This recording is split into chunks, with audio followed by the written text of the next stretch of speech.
একজন রোজাদারকে ইফতার করাইবা, 3টা পুরস্কার, গুনাহ মাফ, জাহান্নাম থেকে মুক্তি, রোজাদারের সমপরিমাণ নেকি। বাহিরটা কেমনে সাজাইলাম?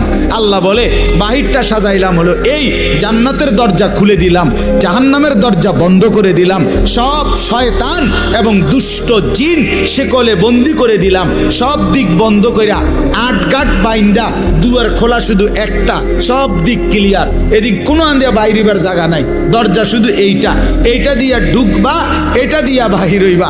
আল্লাহ যেন বলছে পুরা মাস আমি আল্লাহ নেকিও বাড়ায় দিলাম, ইবাদতও বাড়ায় দিলাম, জাহান্নামের দরজা বন্ধ করলাম, শয়তানকে বন্দি করলাম, জান্নাতের দরজা খোলা রাখলাম।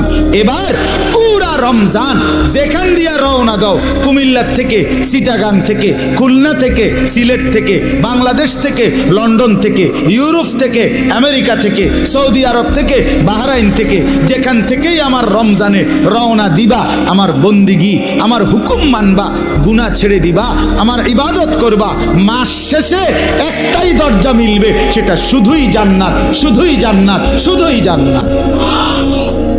30 দিনের মাথায়, 29 দিনের মাথায় সব ইমানদার জান্নাতে ঢুকবে।